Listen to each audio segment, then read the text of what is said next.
आज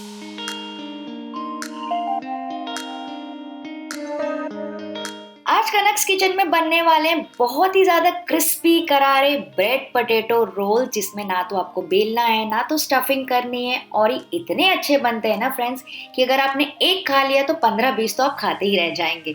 चलिए शुरू करते हैं। जिसके लिए यहाँ पे लिए मैंने करीबन 5 से 6 ब्रेड स्लाइसेस। तो मैं ये बड़ी वाली ब्रेड स्लाइसेस यूज कर रही हूँ। इसको क्या करेंगे ना, सबसे पहले हम सोक कर लेंगे। तो यहाँ पे मैंने लिया है आधा कप दूध। ये पहले से बॉईल किया हुआ दूध है, फ्रिज में से मैंने लिया है।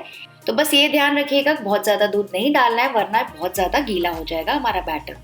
तो इसको सोक करने के लिए छोड़ देते हैं और बाकी की हम तैयारी करना स्टार्ट करते हैं। नेक्स्ट यहाँ पे मैंने लिया है पैन। इसमें हम डालेंगे 1 टेबल स्पून तेल। जैसे ही गर्म हो जाएगा इसमें मैं डाल रही हूँ 2 से 3 हरी मिर्चें, एक प्याज जिसको मैंने इसे बारीक काटा है, और इसको मिक्स करके पकाएंगे 3 से 4 मिनट के लिए, या फिर जब तक ये हल्के से सॉफ्ट ना हो जाए और गोल्डन ब्राउन ना हो जाए। बीच में मैं डाल रही हूँ 2 टीस्पून अदरक लहसुन का पेस्ट, और इसे भी मिक्स करके पकाएंगे। तो प्याज थोड़े से गोल्डन ब्राउन हो गए हैं, अदरक लहसुन का कच्चापन बस जाने ही वाला है। तो इस वक्त हम इसमें डाल देंगे वेजिटेबल्स। तो आज मैं यहाँ पे यूज कर रही हूँ थोड़े से कैप्सिकम ऐसे बारीक कटी हुई, और मैं यूज कर रही हूँ गाजर ऐसे बारीक कटी हुई। गाजर को आप चाहें तो फ्रेंड्स ग्रेट भी कर सकते हैं, ताकि बच्चों को पता ही नहीं चले कि क्या आपने अंदर डाला है, और इसको मिक्स करके पकाएंगे। अच्छा फ्रेंड्स, मैंने क्या किया है ना, आज सिर्फ कैप्सिकम और कैरेट डाला है क्योंकि वो मेरे पास अवेलेबल थे। पर अगर मान लीजिए अगर आपको और इसको ज्यादा हेल्दी या और वेजीज इसमें डालना है तो मैं आपको ऑप्शंस दे देती हूँ। इसमें आप डाल सकते हैं बॉइल्ड कॉर्न्स, मटर को आप थोड़ा सा मिक्सी में चला के डाल सकते हैं, पत्ता को भी डाल सकते हैं, बीन्स डाल सकते हैं। तो ये सारी चीजें आप यूज कर सकते हैं। तो ये देखिए सारी चीजें सॉफ्ट हो गई है थोड़ी सी। तो अब इसमें हम डाल देंगे 2 आलू। तो बड़े वाले आलू जिसको मैंने बॉईल करके ग्रेट करके रखा था वो मैं इसमें डाल रही हूँ।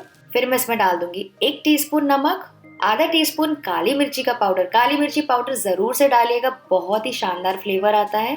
साथ ही मैं डाल रही हूँ 1 टीस्पून रेड चिली फ्लेक्स, आप चाहे तो पाउडर भी यूज कर लीजिएगा। और साथ ही मैं डाल रही हूँ 1 टीस्पून मिक्स्ड हर्ब सीजनिंग। और अब इन सारी चीजों को अच्छे से मिक्स कर लेंगे।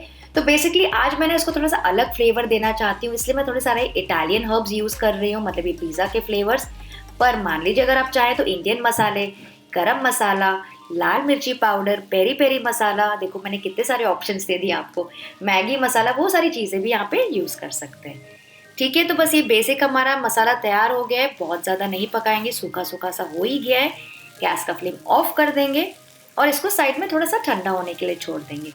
जब तक हम चलिए अपनी ब्रेड चेक कर लेते हैं। ये देखिए ब्रेड काफी सॉफ्ट हो गई है। इसको ना थोड़ा सा ऐसे तोड़ तोड़ के मैश करके इसको अच्छे से ऐसे गूंथ लेंगे। नॉर्मली जैसे हम आटा गूंथते हैं ना, तो पूरी ब्रेड को मैश करके एक सॉफ्ट डो तैयार कर लीजिए।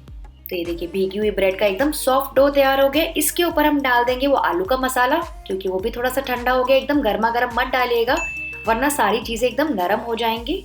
साथ ही बढ़िया से फ्लेवर के लिए, बच्चों के पसंद के लिए मैं डाल रही हूँ यहाँ पे चीज। तो यहाँ पे मैं 2 से 3 टेबल स्पून मोज़रेला चीज डाल रही हूँ। कोई भी चीज जो आपको पसंद हो वो डाल दीजिएगा। चीज स्प्रेड भी आप डाल सकते हैं। और साथ ही क्रिस्पी करारेनेस के लिए और बाइंडिंग के लिए मैं यहाँ पे डाल रही हूँ 2 टेबल स्पून भर के चावल का आटा। ठीक है, अगर आपके पास चावल का आटा नहीं है तो आप कॉर्नफ्लोर यूज कर लीजिए, या फिर अरारोट भी आप यूज कर सकते हैं। और बस अब इन सारी चीजों को अच्छे से मिक्स कर लेंगे, जैसे अच्छे से मिलजुल जाए और एक बेसिक डो जैसा तैयार हो जाए।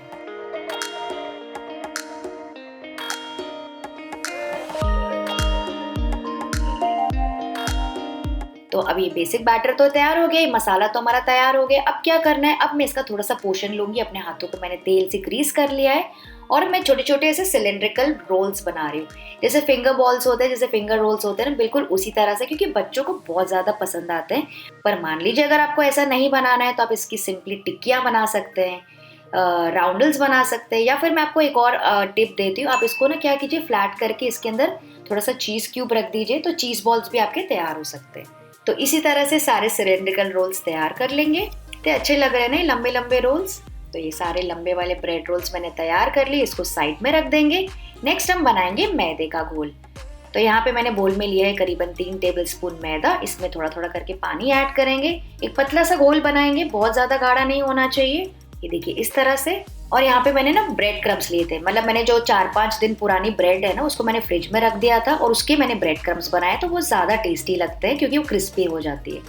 तो ये देखिए सारी चीजें हमारी तैयार हो गई। ये देखिए लंबे वाले रोल्स, यहाँ पे ये हमारा मैदे का घोल, और ये हमारी ब्रेड क्रम्स। तो अब क्या करेंगे, एक कटलेट या फिर एक ब्रेड रोल उठाएंगे, इसको डिप करेंगे इस मैदे के अंदर।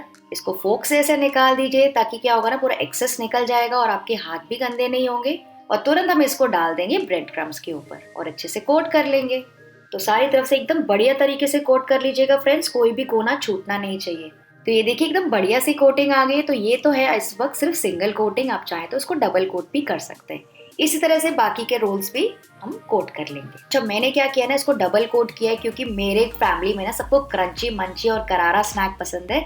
आप चाहे तो सिंगल या डबल कोट जैसे आपको पसंद है कर सकते। तो इसको अभी हम डायरेक्टली फ्राई नहीं करेंगे, वैसे आप चाहे तो डायरेक्टली फ्राई कर सकते हैं, लेकिन इसको मैं क्या करूंगी ना, फ्रिज में सेट करने के लिए रखूंगी बस 5 से 10 मिनट के लिए। उससे क्या होगा, इसकी कोटिंग हल्की सी सेट हो जाएगी तो ये और ज्यादा क्रंची बनेंगे, क्योंकि वो जो ब्रेड है ना वो थोड़ी सी इवेपोरेट हो जाता है उसका मॉइस्चर। और नेक्स्ट यहाँ पे जो बचे हुए कटलेट्स है ना, आप इसको स्टोर कर सकते हैं फ्रिज में 2 से 3 दिनों तक, या फिर आप इसको एयरटाइट कंटेनर में फ्रीज भी कर सकते हैं। फ्रीजर में आप रख दीजिए, 1 महीने तक के आप इंजॉय कर सकते हैं इसको। तो बस ये कोटिंग अच्छे से सेट हो गई, फ्रिज से निकाल के अब इसको तलना स्टार्ट करते हैं। तो एक एक करके सारे रोल्स डालते जाइए और इसको फ्राई करेंगे मीडियम हाई फ्लेम पे। लो पे बिल्कुल नहीं तलना है क्योंकि इसमें ब्रेड क्रम्स है ना फ्रेंड्स, वो भी फ्रेश वाले, ये जल्दी से तेल सोख लेते हैं। तो ध्यान रखिएगा, इसको मीडियम फ्लेम पे ही फ्राई करेंगे 4 से 5 मिनट के लिए, या फिर जब तक ये बढ़िया से गॉर्जियस गोल्डन ब्राउन और क्रिस्पी करारे ना हो जाए। तो ये देखिए एकदम बढ़िया सा कलर आने ही लगा है। मुझे ऐसा लग रहा है कि थोड़ा सा और डार्क करना चाहिए। बस अब देखिए क्या गोल्डन ब्राउन कलर आए, देख के ही आपको पता चल रहा होगा कि बहुत करारे लग रहे हैं, मुंह में पानी आ गया, बिल्कुल वैसा कलर आया है। तो इसको निकाल देंगे और इसको किसी टिश्यू पेपर वगैरह पे नहीं निकालेंगे, इसको मैं निकाल रही हूँ इस छन्नी के ऊपर, ताकि नीचे से भी हवा जाए तो ये सौगी बिल्कुल भी नहीं होंगे। इसी तरह से दूसरा बैच भी फ्राई कर लेंगे और इसे भी निकाल देंगे छन्नी के ऊपर। अब मैं आपको इनका क्रंच सुनाती हूँ। सुना आपने कितने क्रिस्पी करारे, गर्मा गर्म, इसे आप एंजॉय कर सकते हैं। इसको सर्व कीजिए कोई भी डिप के साथ।